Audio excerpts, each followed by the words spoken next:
Maharishi Durvasa, whose words could turn rivers holy, create sacred trees, or even save a queen's honor. A sage, feared for his curses, yet remembered for his boons. Today, we uncover more untold stories of his power. The Rigveda, the oldest scripture of the Hindus, sings of the holy river Ganga. But few know the story of how she came to earth. One day, Rishi Durvasa reached Brahmalok, where Ganga was still a young girl.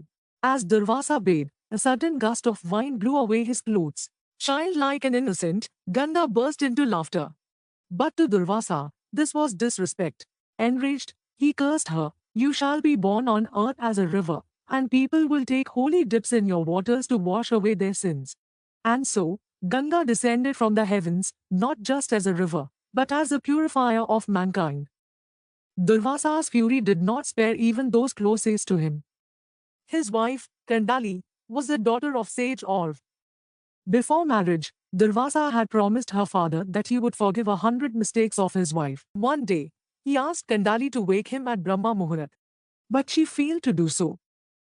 When she tried to argue, Durvasa's anger erupted. He cursed her to turn into ashes. Realizing the harshness of his act, Durvasa transformed her ashes into a banana tree. From then on, its fruit, the kadlifal, which is the Sanskrit name for banana, became a part of every Hindu ritual. But perhaps the most dangerous moment came in Ayodhya, during the reign of Lord Ram. One day, Durvasa arrived at Sri Ram's palace and demanded to see him immediately.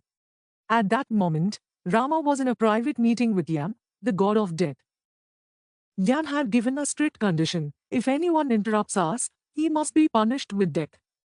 Lakshman, standing guard, tried to stop Durvasa, but the sage, furious as ever, threatened, "If you do not announce me now, I will curse the entire city of Ayodhya."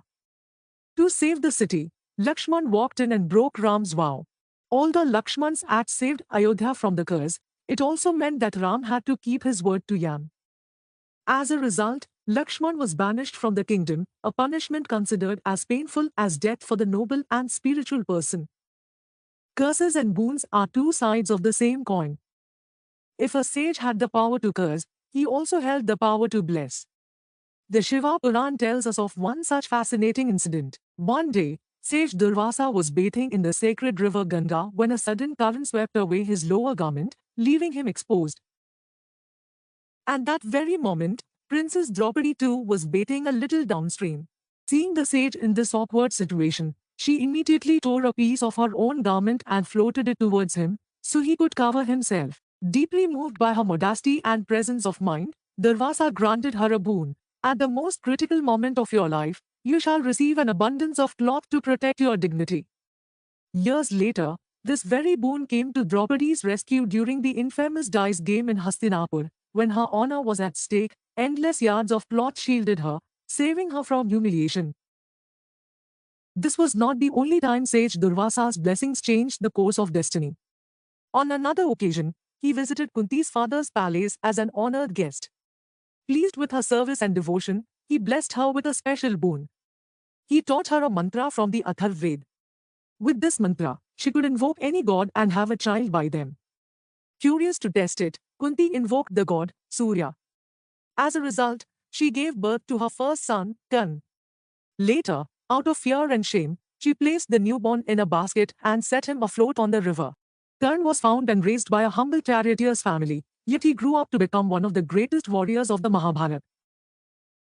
The tales of Durvasa remind us that a sage's words, whether a curse that punishes or a boon that protects, could change the course of history forever. Thank you for watching. Don't forget to like, share, and subscribe for more such timeless stories of wisdom. Stay tuned for the next episode.